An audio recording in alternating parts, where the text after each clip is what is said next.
Okay, let's unpack this. Our deep dive today is pulling from, well, a pretty unusual stack of sources, wouldn't you say? We've got sociology, structural engineering, even some abstract architectural theory. Yeah, definitely an interesting mix. And we're using all this to tackle one core theme: how communities construct their identity. Literally, with buildings, but also figuratively, whether they're communities defined by constant movement or by really strict boundaries. Right. So we're exploring architecture, autonomy, and the unexpected anatomy of wood. It's a fascinating exploration into human systems, really. We're essentially charting two kind of parallel paths here. Hmm. On one hand, you've got the highly transient modern city where identity is what's fluid, it's shifting. Changing. Exactly. And then on the other hand, you have this really radical, intentional community like the Amish who are different completely. And through looking at both, we start to see how the rules, whether they're, unwritten cultural rules or very specific structural engineering rules, how they ultimately define the success or maybe the nature of the built environment. I like that framework. Okay, so let's start by setting that architectural stage. Our sources remind us that way back in pre-industrial society, identity was something truly fixed to the soil almost. Absolutely. The academic sources we looked at describe identity back then as inextricably bound to a specific place Yeah. and to its established built spaces. Meaning the buildings themselves told the story? Pretty much, yeah. The community was often very homogenous, right? People shared similar values, similar histories. And because of that shared narrative, you could quite literally read the history, the beliefs, the whole identity of the community right there in their permanent structures. Like their churches, their town halls. Exactly. Even how their homes were sited, how they Yeah. related to each other. The architecture was like a simple unified text that everyone understood. But then the post-industrial era just blew that all up, didn't it? With mass migration, high mobility, this is the rise of what you called the transient city. That's right. The modern transient North American city, it's defined by diversity, by constant movement. Think about it. If you, the listener, move for a job every, say, 5 to 7 years, Which is pretty common now. it really is. Well, that deep-rooted identity we were just talking about, it's profoundly threatened. How can a place really anchor your personal story if you know you're not going to be there for long? Right, it's just a temporary stop. Precisely. And so the physical house, it's no longer that simple text of shared belief. It starts to encode what the source calls splintered beliefs and conflicting ideologies.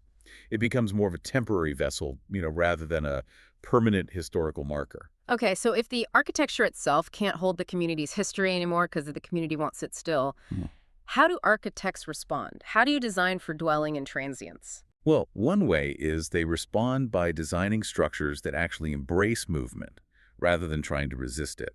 There's a brilliant example cited in the sources, this proposed Canadian Poets Pathway project. Poet's Pathway. Sounds intriguing. It is. The whole concept isn't about permanence at all. It's about giving structure and meaning to transitional life. So how does it do that? What's the actual architectural solution for this transient population? Well, the project weaves together residential and institutional components, specifically designed for people who are in flux. The housing units, they're designated as transitional housing for 3 deliberately mixed groups. Okay, who are the groups? You've got established Canadian writers, then recent immigrants, and also travelers. The whole idea is to create these deliberate social collision points. That grouping is quite strategic, isn't it? You're pairing the people who sort of perpetuate the existing Canadian literary history, the writers, with the newest members, the most transient ones, the immigrants and travelers. Precisely. The goal is integration, connection. The writers' dwellings are intentionally attached, physically attached, to institutional spaces that serve the new arrivals. Like what kind of a spaces? Think of maybe a classroom for language lessons or a community daycare center situated right next to where the writers are living. This physical linkage kind of forces interaction on a daily basis. Okay, so the immigrants and travelers get resources to help them settle, find their footing. Exactly. Helps them get oriented to the city and its history. And the writers, in turn, they gain new perspectives, maybe new subjects for their work. It's meant to be reciprocal. Okay, but that still sounds fairly fixed in a way. The buildings are attached. Where's the real symbol of transience? The critique of fixed identity must be somewhere else. It is. It's in the public spaces. The centerpiece is this floating pavilion designed specifically to host the annual Writers' Festival. Floating, like actually on water. That's the idea, yes. The structure is intended to float, symbolizing Fluidity, connection, movement. Its very existence is a critique of those conventional static memorials. The bronze plaques on walls, the statues that never move. Exactly, those things that try to fix history in one spot. Instead, this pavilion offers a space of renewal, interaction. It demonstrates that modern architectural identity can be flexible, capable of making and remaking meaning over time. That's a really powerful concept. It forces us to think that identity isn't just constructed by what you build, but maybe also by what you intentionally don't build, or by the constraints you choose to accept. And that actually brings us perfectly to our sort of 180-degree turn. We're moving from hypermobility and floating pavilions to the hyper-constrained community of the Amish. Yes, it's a complete shift in perspective. If the transient city struggles with too much mobility and conflicting ideas, the Amish intentionally solve this problem, or try to, by imposing really strict boundaries. They're a deeply distinctive ethnic community, right? Bound by religion, history. Religion, history, their German-Swiss culture, and crucially, this unifying dialect, Pennsylvania Dutch. Our sources really emphasize that single word, Jemay. Jimé, what does that cover? It covers both the concept of their church and their entire community simultaneously. There's no separation. They're intentionally separatist from the English world, as they call it. And yet, and this is the paradox, they've achieved staggering success in the modern business world, seemingly in spite of all these constraints. The numbers here are, frankly, pretty striking. They really are an economic anomaly. Our sources estimate there are now roughly 9,000 Amish-owned enterprises operating across North America. That's a huge number. Okay, 9,000 businesses. But what about their success rate? That's the headline figure. The failure rate is less than 10% within the first 5 years. Less than 10%. Compared to what? What's the average? Well, to put that in perspective for you, the U.S. national average failure rate for new small businesses is around 50%. Half fail within 5 years. 50% versus less than 10. That's incredible. It's an extraordinary economic engine operating way outside the conventional norms. It really is. And this wasn't always their way of life, right? They were primarily farmers for centuries. Correct. The shift away from farming has been relatively rapid and quite dramatic, especially post-1975. Their population exploded, and land, particularly good farmland, became prohibitively expensive in their core settlements. So they had to find other ways to make a living. They did. By 2009, one study found over half of all Amish households derive their primary income from non-farm sources.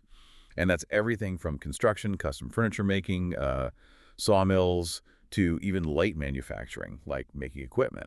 Okay, so we absolutely have to understand why this works. How can such a constrained community be so successful economically? The model proposed by the sources is this transformative one based on 3 interacting forces. Let's break it down. Right. What's fascinating here is it's this dynamic interaction between 3 key things. The constraints they operate under, the resources their community provides, and the individual owners making decisions. And the outcome is what the researchers call a negotiated enterprise. It's always balancing these forces. Okay, let's dissect the constraints first. These act as the brake on the system, right? The things holding them back, in theory. In theory, yes. The constraints are fundamentally religious.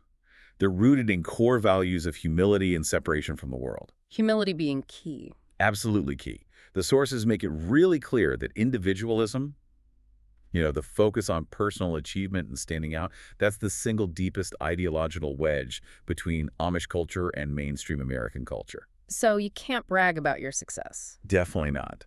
Any business success that leads to arrogance or even just pointing to your own individual achievement is immediately scorned by the Jimé, by the community.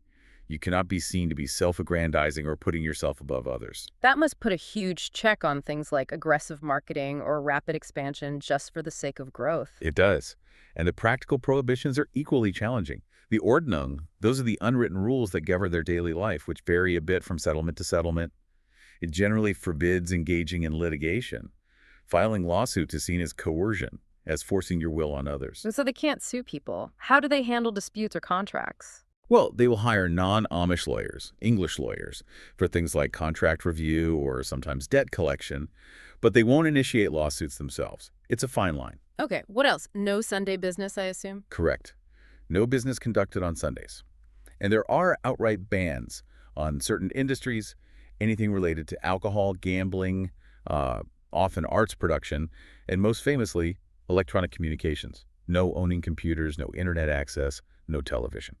So these rules are designed really to keep them separate, to prevent them from becoming too assimilated or maybe even too competitive in the mainstream sense. That's the intention, yes, Yeah. to maintain their distinct identity and values. Okay, so that's the break. How does the accelerator, the ethnic resources, overcome that break and lead to this incredible success rate? The resources provided by the community function as a potent form of social capital. This dramatically lowers their overhead costs and business risk, making competition viable even with all those technological and cultural limits. So it's the community itself that gives them the edge. In large part, yes. First, Mhm. consider what the sources call the dispositions of the workforce. You're talking about incredibly high levels of trust and honesty within the community. You don't need elaborate contracts if you trust the person implicitly. Exactly. Plus, there's an enduring, really vigorous work ethic. It's rooted in the religious belief that work is inherently virtuous and wholesome, and idleness is a sin. So an Amish employer can generally assume their co-ethnic employees are intrinsically motivated, reliable, they'll show up on time, they'll work hard. That reduces management overhead, training costs. Problems with theft or slacking off. Right. All those things that plague other businesses. And then there's their famous frugality. That must translate directly to the bottom line. Oh, absolutely. Frugality stems from the religious value of simplicity, of plainness.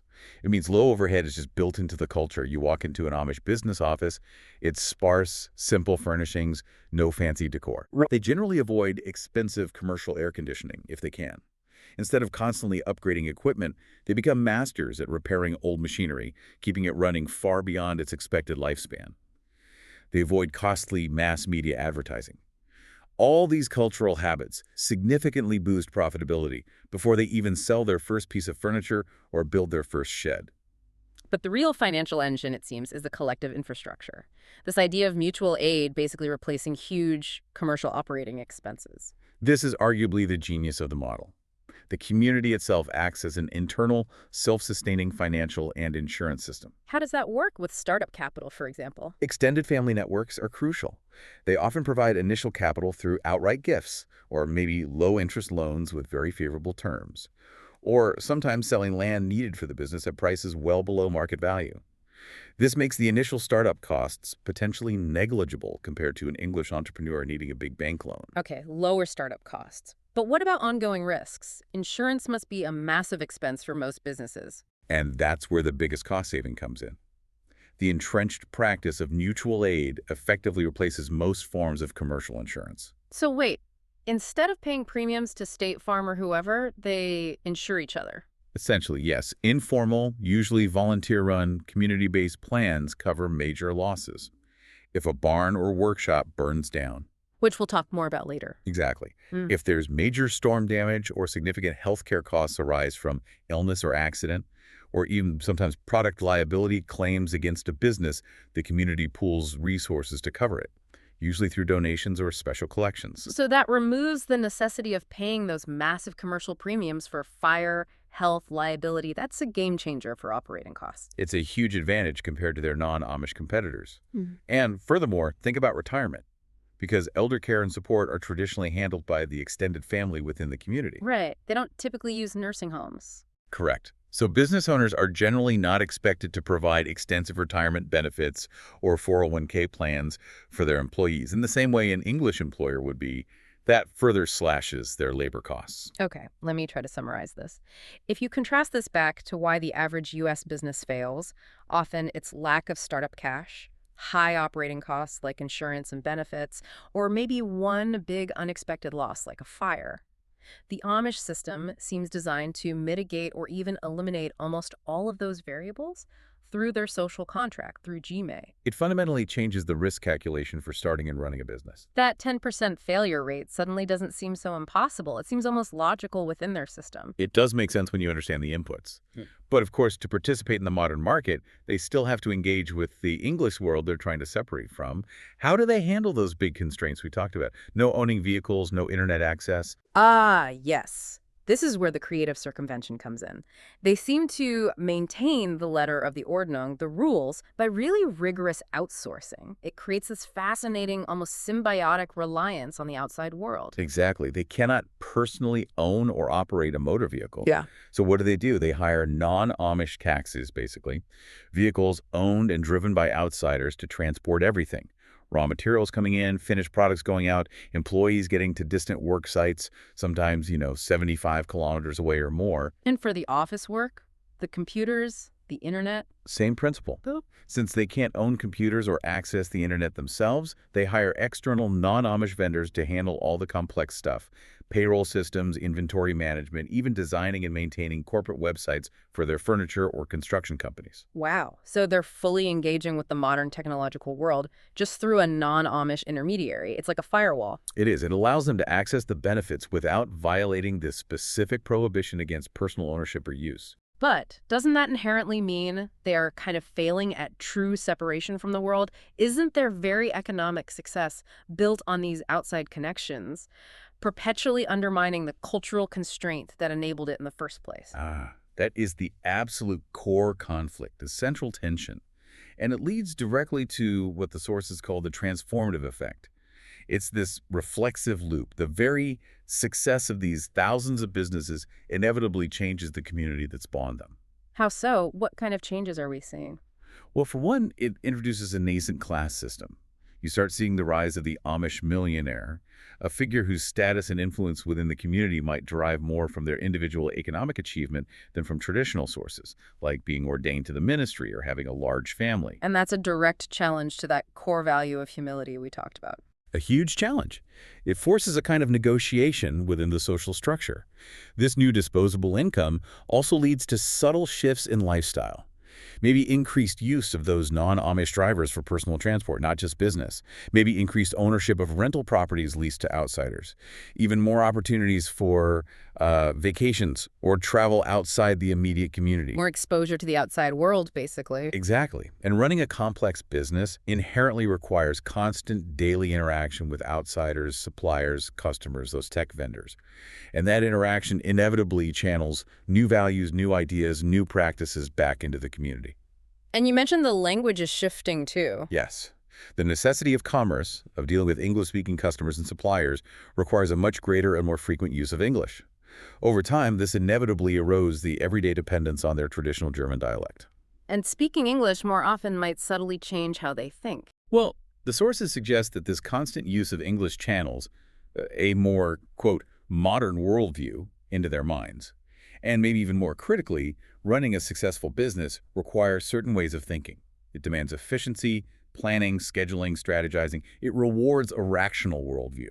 As opposed to the more traditional collective values, maybe patience, submission to the will of the G-May, waiting for consensus. Business logic can sometimes undercut those older ways of being. So it's this perpetual negotiation playing out between economic success and maintaining cultural tradition. Okay, so the community's collective social capital enables individual wealth, but then that individual wealth starts to strain the collective identity that made it possible, that dynamic. That's actually the perfect bridge to our next section, because that idea of collective mutual strength is physically embodied in the history of the timber structure, especially the barn raising. That's a great connection. If we think about a big picture, the Amish barn raising is like the ultimate physical manifestation of that community insurance system we discussed. But maybe let's look at the history of the structure itself first before we get to the raising. Good idea. Where does timber framing come from? Oh, it's ancient. The basic craft dates back over 4,000 years. The Romans really perfected the technology, creating standardized, efficient systems using very precise joinery, the classic mortise and tenon joint. Okay, so the Romans mastered it, but then in the medieval era, the trade guilds took over. That seems like it would have preserved the craft, but maybe also halted its evolution. That's pretty much what happened. The guild system standardized carpentry methods across medieval Europe. You got these highly specific regional styles developing in places like England, France, Germany. But this rigid structure, while it definitely ensured a certain level of quality and passed down skill. They killed innovation. Largely, yes. It stifled innovation for nearly 5 centuries. Carpenters were focused on adhering to tradition, mastering the established forms, not really inventing new techniques. The only places you saw a real explosion of complex engineering or decorative detail was in massive nonprofit construction. Like cathedrals. Exactly. Cathedrals, large tithe barns commissioned by the church.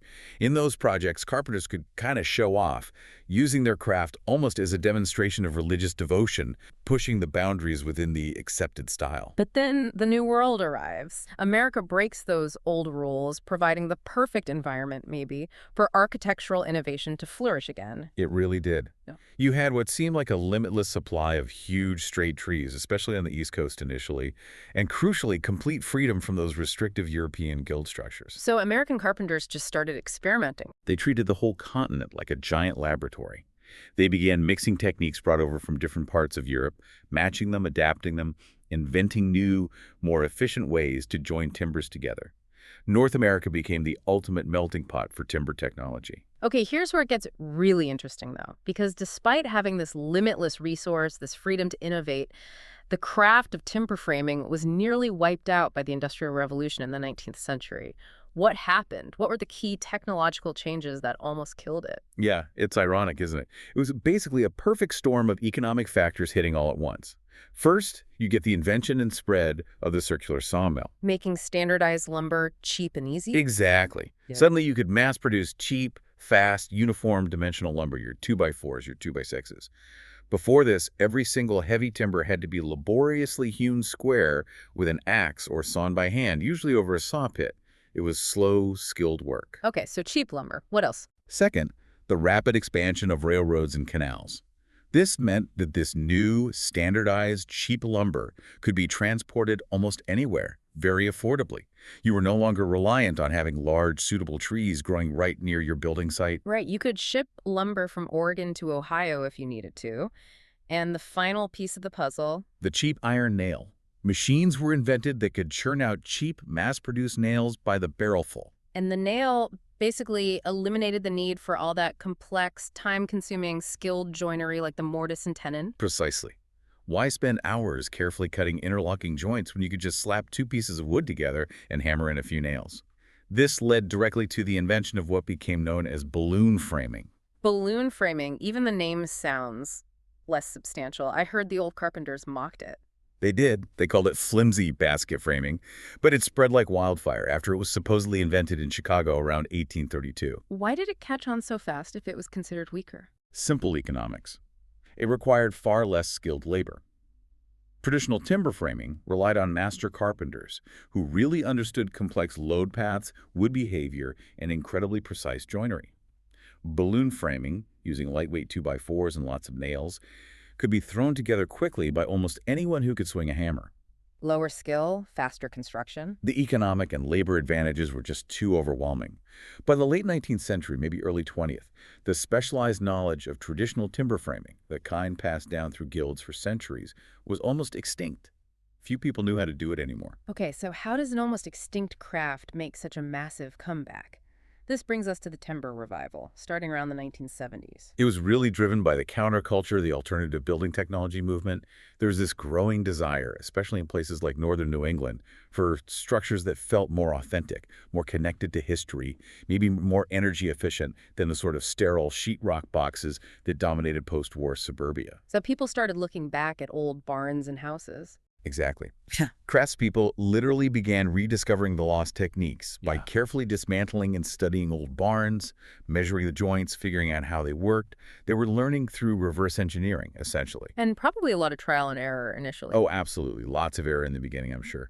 But their passion led them to this real obsession with precision, sometimes cutting joints with an accuracy that the old-time carpenters, who were often focused more on speed and practicality, probably never would have even attempted. And this growing interest led to organization. Yes. This passion eventually led to the formation of the Timber Framers Guild, the TFG, back in 1985. And that became crucial for standardizing practices, sharing the rediscovered knowledge, holding workshops, and really professionalizing the revival. But the real inflection point, the moment it seemed to go truly mainstream, wasn't a guild meeting, was it? It was television. It absolutely was. The 1989 season of This Old House, a hugely popular show. They had originally intended to restore an actual antique timber frame barn for the series, but it turned out to be too rotten, too far gone to save. So they made a pivot. They decided to build a new timber frame barn on the show using the traditional methods, and the culmination of the series was this big, celebrated, Amish-style raising bee. Ah, bringing in the experts known for community building. Exactly. And this event, this raising, was broadcast to millions of viewers across the country. Suddenly, the market just exploded. People saw the beauty of the exposed wooden structure, the drama of the raising, the sense of community, and they wanted it for their own homes. And this sudden huge demand eventually led to the professionalization, maybe even the industrialization, of the craft, ironically relying on the kind of high technology the original traditionalists were maybe trying to get away from. That's the modern contradiction, isn't it? The craft was revived partly for its handcrafted, authentic quality. But to meet the market demand, it's now often dominated by these incredibly sophisticated, computer numerical controlled CNC timber fabricating machines. Like the German Hundiger machines you mentioned. Right. These are massive, fully automated machines. They can take a digital design file and fabricate a complex mortise and tenon joint on a huge timber in maybe 10 minutes. A job that would take a skilled craftsman using hand tools an entire day or more.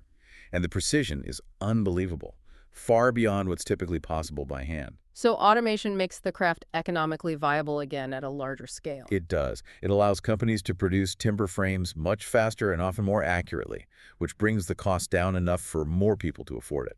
Okay, let's zoom in now on that event that captured the public imagination, the ultimate expression of mutual aid, the Amish barn raising. This isn't just a construction project. It's a massive cultural event. It really is. It's a profound, visible demonstration of that internal insurance system, that GMA spirit we talked about earlier. The level of coordination required is just staggering. What's it like? The sources describe it starting incredibly early. Yeah, descriptions often mention the scene starting well before dawn, maybe 4:45 a.m., with hundreds of volunteers, men, women, children arriving, ready to work. They used the traditional mortise and tenon joinery, secured entirely with hand-driven wooden pegs, no nails or bolts in the mainframe. Pure traditional methods. Mostly, but they're also pragmatic. Modern concessions are pretty common now. For example, renting a large crane to lift and place massive, pre-built roof trusses is often done. It's really the only practical way to handle such enormous, heavy assemblies quickly and safely with that many people milling around. Right. Safety and efficiency still matter. Now, the logistics of getting all the materials there, all that timber needed for a huge structure that's supposed to go up in a single day, that must be immense, especially without phones or internet for coordination. Resource mobilization is absolutely critical, and it's coordinated through, face-to-face communication, maybe physical runners or messengers between different groups or suppliers. If a family's barn burns down, the community network can immediately tap multiple suppliers simultaneously. To get the wood cut quickly. Exactly. One account we saw noted that for one particular barn raising, there were up to 12 sawmills cutting for that barn at the same time. Different Amish-run sawmills in the area all pitching in to provide the necessary timber in this incredibly efficient, decentralized, yet coordinated way. That's amazing. Now, what about the emotional weight for the family receiving this help? It's an incredible gift, but It's understood entirely as an act of Christian charity, of mutual support. The community provides the labor essentially as a form of living insurance. But the sources do note that the hardest part for the recipient family is often the feeling of obligation, the sense that they can never truly repay the hundreds, maybe thousands of hours of labor freely given by their neighbors. so accepting the help is almost an act of humility in itself. It is. It's a form of submission to the community's collective will and support, reinforcing those cultural values of interdependence we discussed earlier. Okay, but this incredible speed and self-sufficiency, building a massive structure outside the usual channels, it inevitably puts them at odds with external government regulations, doesn't it? Which brings up the whole controversy around building codes. Yes, this is definitely a gray area, often rooted in what the sources call informal politics. Critics, particularly those in the conventional building industry maybe, allege that the incredible speed of rebuilding, like getting a sawmill operational again in 8 days after a fire, is sometimes possible, only because they bypass the standard regulatory process. Meaning no formal permits, no submitting structural calculations for review, no waiting for inspections. That's the allegation. No paperwork means no delays. Some critics suggest this lack of external oversight might even contribute indirectly to the very fire risks they're so adept at solving afterwards through rapid mutual aid. It's a potential cycle. That is a fundamental contradiction, isn't it? A community's incredibly effective rapid response mechanism potentially undermining long-term structural safety by, allegedly, skipping the regulations designed to ensure that safety. to tension, for sure. However, it's important to note it's not universal. Some sources report that certain Amish groups, particularly those doing larger commercial projects maybe, are actually quite meticulous about following the International Building Code, the IBC. They might even employ their own licensed engineers who happen to be Amish to ensure compliance. So it varies. It seems to vary significantly by community and by the type of project. The reality on the ground is often that these insular communities possess enough local clout, enough goodwill, or perhaps reluctance from local officials that building inspectors might be hesitant to perform preemptive inspections or enforce regulations quite as rigorously as they might elsewhere, even though the IBC generally offers no formal exemption for religious organizations. So enforcement can be patchy. It can be. Yet, paradoxically, when inspectors do get involved or look at these structures after the fact, the framing is often praised. They note it's typically very orderly, geometrically sound, and frequently oversized, using larger timbers than strictly required by code, which inherently provides structural redundancy and a higher safety factor. That suggests maybe the community's own internal values, that high trust, the honesty, the strong work ethic, the pride and craftsmanship perhaps substitute for some of the external regulatory mechanisms that other builders might need. That's certainly one interpretation. The internal social controls might be providing a level of quality assurance in their own way. Okay, fascinating stuff. Now we make our final transition. We're moving from that traditional world of hand-cut joinery and wooden pegs to the cutting edge, the world of industrialized, highly engineered timber structures. We're talking glulam and mass timber. This is wood taking its place back in large-scale, even high-rise construction. Yes, this really represents the ultimate technological evolution of wood as a building material. We basically figured out how to make wood stronger, larger, more predictable, and more versatile than anything you could just harvest from a natural forest. This allows it to compete head-to-head with steel and concrete in ways it never could before. Okay, let's start with glulam. That stands for glued laminated timber. How does gluing strips of wood together make it so much stronger? Well, glulam is manufactured by bonding multiple layers, they call them laminations of kiln-dried lumber together, using these incredibly durable, moisture-resistant structural adhesives. Because it's manufactured, engineers can control the quality precisely. They can strategically place the strongest wood where it's needed most and engineer out natural defects like large knots or grain patterns that would weaken a solid piece of timber. So you get a more reliable, stronger product. Significantly stronger and more stable than a single piece of sawn timber of the same size, often twice as strong or even more. And the big structural advantage seems clear. The ability to span massive distances, much farther than solid wood could, and also to create these complex curved shapes that nature simply doesn't provide in a single tree trunk. Absolutely. It allows for truly dramatic architecture. Glulam timbers are ideal for those long, soaring spans you see in arenas, schools, churches, big open spaces. And yes, you can laminate curved timbers relatively easily during the manufacturing process. For instance, a standard 1.5-inch thick lamination can typically be bent to a minimum radius of about 27.5 feet. So you can make large arches easily. Are there limits to the shapes? Oh yeah, there are limits. Complexity is the main one. You can make large, simple curves or arches quite readily. But creating something like a really tight spiral corkscrew shape, for instance, that remains almost impossible due to the extreme internal stresses it would put on the wood and the glue lines during bending. Got it. Now, there's a really vital engineering detail in the glulam manufacturing process that demands absolute precision during installation on site. It relates to something called an unbalanced lamination layup. Can you explain that? Yes, this is super critical and something engineers have to communicate very clearly on their drawings. Most standard glulam timbers use what's called an unbalanced lamination layup, Unbalanced meaning? meaning they intentionally use the highest grade, strongest lumber, they call these the tension lambs, only on the face of the beam that will experience the highest tension stresses when the beam is loaded and doing its job in the building. For a simple beam spanning between two supports, like across a room, tension is highest on the very bottom face. Okay, so the best wood goes on the bottom for a simple beam. Right. The wood on the top face, which is mostly in compression, can be a slightly lower, less expensive grade. This saves cost. So the danger is if that beam gets installed upside down on the job site. Exactly. That's the critical failure point. If an installer accidentally flips an unbalanced beam, the weaker, lower-grade lumber ends up on the bottom, on the tension side, where the highest stress is. This severely compromises the beam's load-carrying capacity and could lead to failure. So how do they prevent that? It's simple but crucial.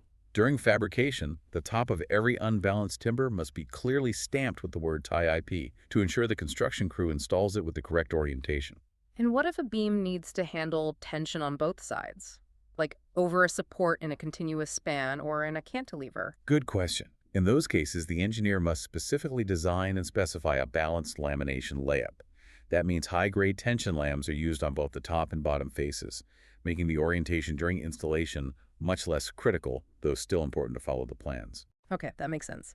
Now, the actual culture of erecting these massive modern timbers, it sounds completely divorced from the world of the Amish barn raising or the traditional hand-hewing craftspeople we discussed earlier. Oh, completely different world. It's heavy industrial construction. Gluelums are usually connected using massive steel gusset plates, shear plates, bolts, specialized hardware, not traditional wooden pegs. And who puts them up? The material is often lifted and installed by union ironworkers, the same crews who erect structural steel frames, not typically traditional carpenters.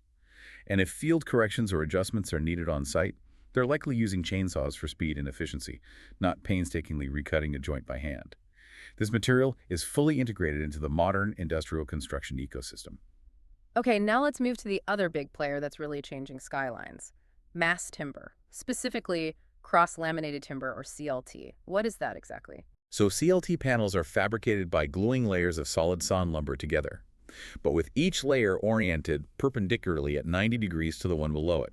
You layer them up like plywood, but using much thicker lumber, creating these massive, thick, incredibly strong, and stiff structural panels. And these are the panels allowing wood into high-rises. Yes, these panels are now accepted by the IBC, the International Building Code, for use in primary structures, for buildings up to 18 stories high in some cases. That's a massive leap for timber construction, pushing wood into territory previously dominated entirely by concrete and steel. Are these tall timber buildings usually made completely out of wood? Or is hybridization more common? Hybridization is often the most resilient and frequently the most cost-effective solution. CLT panels work excellently as floor and roof decks, and they can be supported by either glulam timber beams and columns, or even traditional structural steel girders. It mixes and matches well. And what about performance issues like sound? Wood floors can be noisy. That's a common concern. One effective solution is to cast a thin concrete topping slab over the CLT floor panels. This adds mass, which significantly helps reduce sound transmission between floors and dampens floor vibration, solving some of those performance challenges traditionally associated with pure wood structures. Okay, let's tackle the big perception challenge head on. Fire safety. You're saying mass timber actually performs better in a fire than unprotected structural steel. How on earth is that possible? Wood burns. It seems totally counterintuitive, I know. But here's how it works. Unprotected structural steel, when it gets hot enough in a fire, loses its strength rapidly and can buckle and fail quite suddenly, often without much warning. Right, steel melts or warps. Exactly. Mass timber, on the other hand, when it's exposed to flame, does something predictable. It develops a char layer on its surface. Like the black stuff on burnt toast. Kind of, yeah. And this char layer acts as a surprisingly effective insulator, protecting the undamaged wood beneath it from the heat. This means the core of the timber beam, or panel, continues to carry its structural load for a significant period, often much longer than unprotected steel would under the same fire conditions. So it fails more slowly, more predictably. Yes, and it often gives ample warning before a potential final collapse, maybe loud cracking sounds, hissing from moisture turning to steam. It allows more time for evacuation or for firefighters to intervene. So the critical engineering detail for making these tall wood buildings safe in a fire isn't really about treating the wood itself, but protecting the connections between the pieces. Absolutely. The connections are nearly always the weakest link in a fire scenario. The steel hardware, the plates, the bolts, the screws that connect these large timbers must be designed so they are buried inside the wood, shielded from direct fire exposure for as long as possible. What? Because if those steel connectors are exposed to the heat, they will fail relatively quickly, just like structural steel. And that could cause a sudden, premature collapse of the entire system, even if the wood itself is still largely intact. So, engineers have developed clever ways to conceal the connections within the timber members. Which probably looks better aesthetically anyway. It does. It achieves that desired aesthetic goal of clean wood lines, hiding all the ugly steel stuff from view, while also providing crucial fire protection. It's a win-win. Okay, speaking of aesthetics, let's wrap up with the look and the longevity of these structures.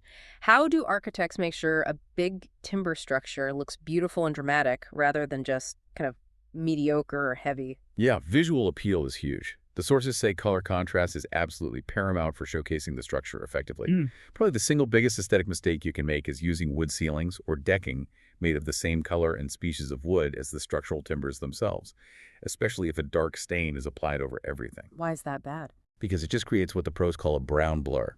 Everything blends together and you lose the visual impact of the beams and columns. The structure gets camouflaged. So how do you make it pop?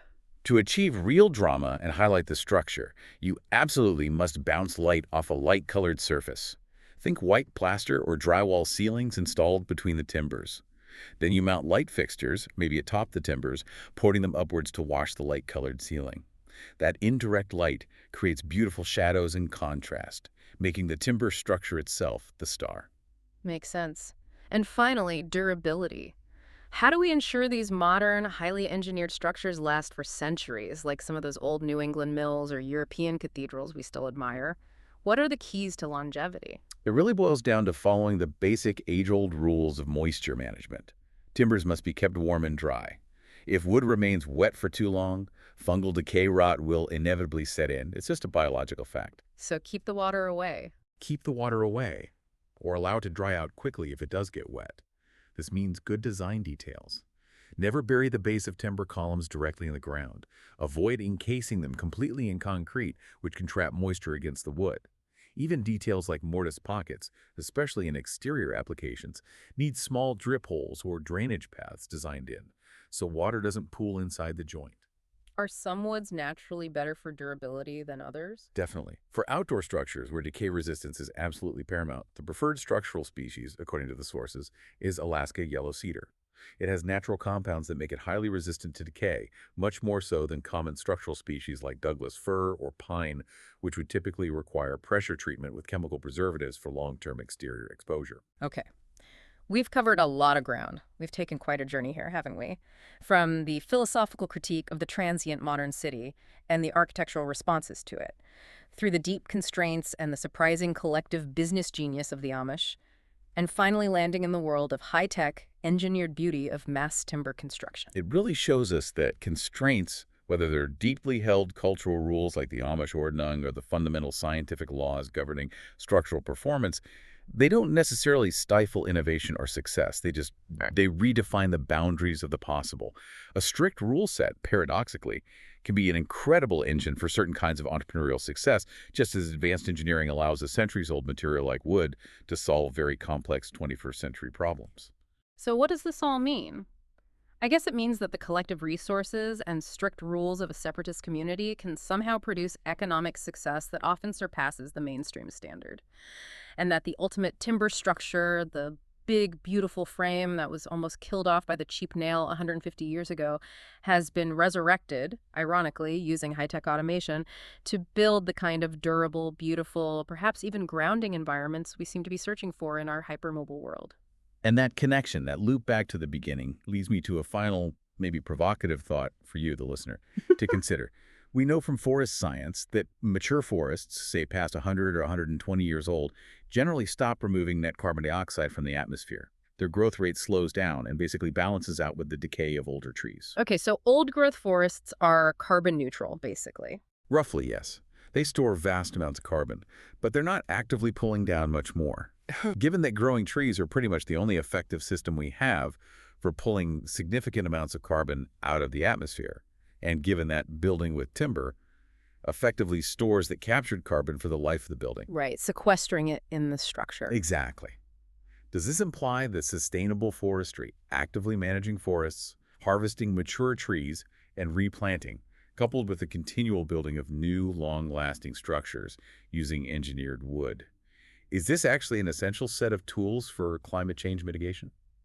So does this elevate the timber engineer, the architect designing these high-rise wood buildings that are safe, complex, sustainable, and beautiful? Does it elevate them to the role of an unexpected environmental hero? Are they creating the structures that provide both the stability and the durable identity we're searching for in the transient city, while also helping the climate? That's definitely something worth building on.